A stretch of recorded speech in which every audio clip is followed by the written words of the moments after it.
جب وہ برات نے تو مطلب اس کا جب طلوع ہوا ہے تو قمر ہی بن کر ہوا ہے عزیزان گرامی. اور قمر کیا مطلب؟ قمر بنی ہاشم، وہ بھی ہاشم کا قمر، کیونکہ پوری دنیا عرب میں حسن یوسف کیا ہے ہاشم کے مقابلے میں؟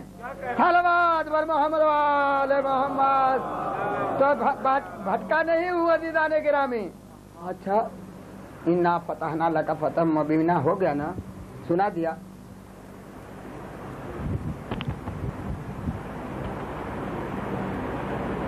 نہیں سمجھے؟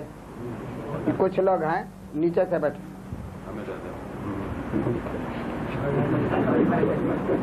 آنکھیں روشن، آنکھیں روشن، دکھنے کی تکلیف زائل. ید اللہ میں رایت اللہ، نہیں سمجھے؟ رایت کے معنی علم. ید اللہ میں رایت اللہ، لواء اللہ، لواء الحمد، لواء رسول، لواء توحید، لواء عدل ایسے لہرا رہا تھا جیسے کوثر کی موجیں ساقی کے حسن کو دیکھ کے. اور جیسے چلے علی یوں اللہ اکبر اللہ اکبر، یہاں تو علی نے قدم رکھے خیبر کے اندر کی زمین ہلنے لگی، خیبر کے اندر کی زمین ہلنے لگی. میری طرف دیکھیں جیسے بڑھتے گئے. کل اس دن پڑھ دیا تھا بے ربط بیچ کی عبارت چھوڑ دیا. جیسے علی آگے بڑھے یہودی ایک عالم بلندی پر آیا. من انت وما اسمک، تو کون ہے، تیرا کیا نام ہے؟ علی نے کہا کہ میرا نام علی ابن ابی طالب ہے. جیسے اس نے سنا علی ابن ابی طالب تو ادھر علی سے رخ کر کے بات کر رہا تھا، فوراً پلٹ گیا ادھر خیبر کہ اس سائیڈ میں اپنے والوں سے کہا کہ موسیٰ کی توریت کی قسم تم ہار گئے، یہ جیت گیا.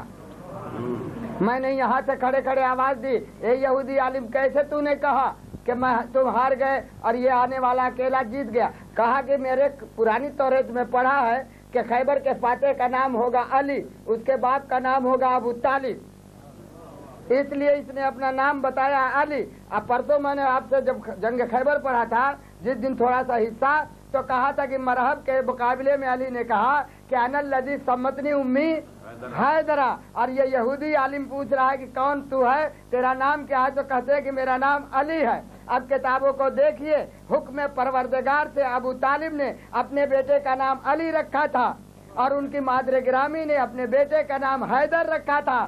علی نے ایک ہی میدان میں اپنا دو نام بتا کر دنیا والوں کو آواز دی ہے کہ اچھا بیٹا وہی ہے جو ہر فضیلت کے موقع پر ماں باپ دونوں کو مد نظر صلوات بر محمد علی محمد.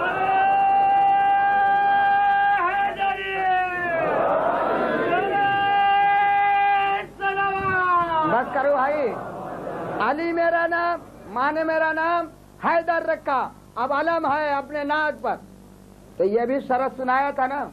اب اس دن جو پتھر پہ عالم دین کا گاڑا کس نے للکار کے مرحب کو، تو یہ تو ہے بچے بچے کی زبان پر، مگر اس رخ سے بھی کبھی غور کیا کہ کسی میدان میں علی نے علم کو کہیں گاڑا نہیں تھا، کسی بھی میدان میں. اب قول عبداللہ ابن عباس کے کہ ہر میدان کارزار اسلام میں علی ابن ابی طالب ہی علمدار لشکر اسلام رہے. تو نبی کی زندگی بھر میں 82 جنگیں ہوئیں، ایک جنگ موتا کو چھوڑ کر، اور جنگ تبوک 80 جنگوں میں علی علمدار رہے. مگر کسی جنگ میں مجھے آج تک کتاب میں نہیں ملا کہ علی نے علم کو زمین پر بھی گاڑا ہو. سنیے، نیا گوشہ دے رہا ہوں آپ کو، سوائے خیبر کے میدان میں، وہ بھی زمین میں نہیں نصب کیا، پتھر پر. کیوں نصب کیا؟ کہ یہ خیبر والے یہودی ہیں، موسیٰ کے ماننے والے. ان کی اور ہماری دونوں کی کتاب میں لکھا ہے کہ موسیٰ کا کمال تھا کہ اپنا عصا پتھر پر مارتے تھے تو پانی کے 12 چشمے پھوٹ پڑتے تھے. تو علی نے کہا کہ دیکھو پتھر پر عصا کو مار کے پانی کا چشمہ جاری کرنا اور ہے، یہ بتاؤ کبھی تمہارے موسیٰ کا عصا کسی پتھر پر گڑا بھی تھا؟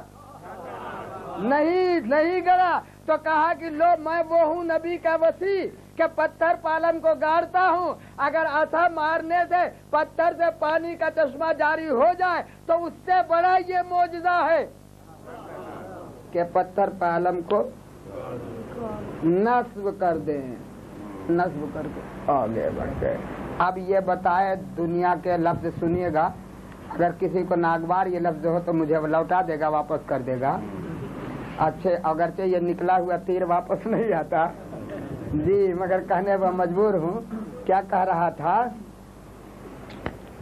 کہ جب علی نے علم کو پتھر پر نصب کر دیا تو کاغذ کے فتووں سے یہ علم ہل سکتا ہے؟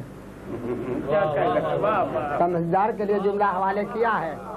یہ علی نے جب پتھر پر علم کو نصب کر دیا تو کیا آپ کاغذ کے فتووں سے یہ علم ہل سکتا ہے، جنبش میں آ سکتا ہے؟ جب سے گڑا ہے اور جب تک گڑا رہے گا کروڑوں فتوے آئیں گے، بدعت ہے، ناجائز ہے، شرک ہے، ایسا ہے ویسا، وہ اپنی جگہ پر اٹل رہے گا۔ اچھے تو وہ تو وہاں نصب ہے اور کسی کے یہاں نصب ہے اور ہمارے ہاتھوں میں اٹھا ہوا ہے اور ایسے ہی اٹھا رہے گا۔ کب تک؟ جب تک کہ ظہور نہ ہو جائے۔ یہ سمجھایا تھا عزیزان گرامی۔ تو علم کی ایک نرالی شان ہے، اور کیا کیا سناؤں، اب لے کے چلے، ابھی تو گاڑے نا، اب گاڑ کے آگے بڑھ گئے۔ سنا دو کچھ ہے ابھی وقت کی بس، حلوہ اکبر محمد والے نہیں، اب نہیں ہے، اب وقت نہیں ہے بھائی، معاف کیجئے گا، چھوڑ دیا، جانے دیجئے۔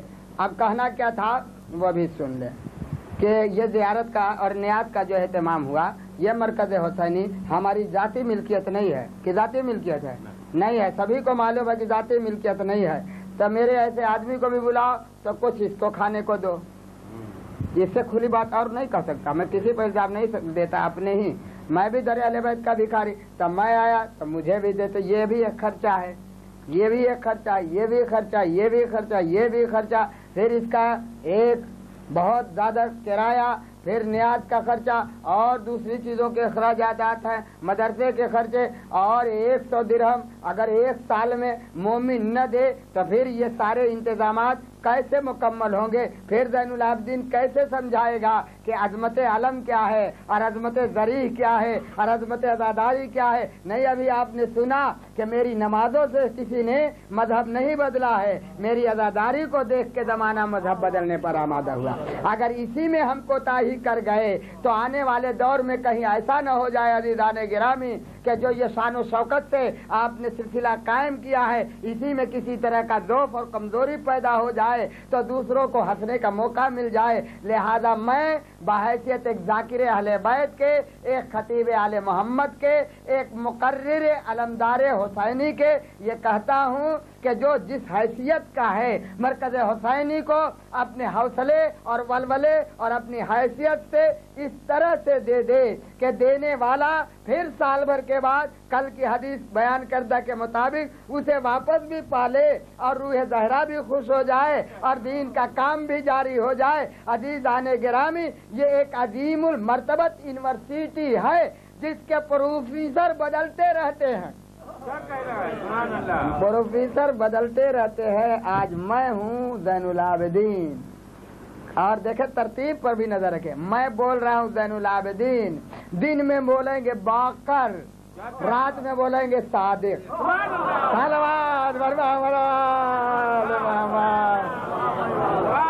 درود محمد والے محمد بھائی۔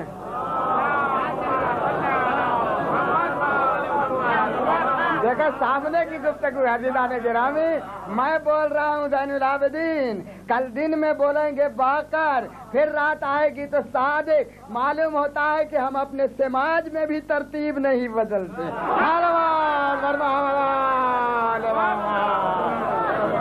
ایک بلند آواز سے درود پڑھ دیں آپ حضرات۔ عظمت ہے عزیزان گرامی۔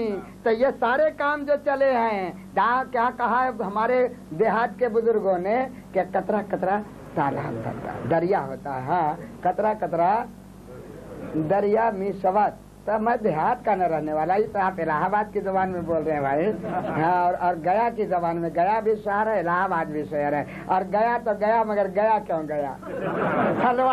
محمد درود بر محمد والے محمد.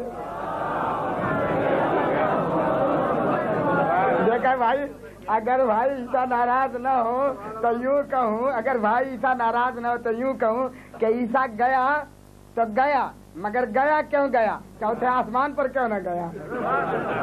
جی یہ اردو کا لفظ ہے, کیا کرے. تو جہاں آپ کا وطن ہے وہ گیا ایک شہر ہے بہار میں, اور مرکز ہے جی, بڑے بڑے استھان ہیں جی. ہاں تو آگے نہیں بولتا. تو اب یہ کیا کہہ رہا تھا کہ وہ آپ نے کہہ دیا کہ قطرہ قطرہ دریا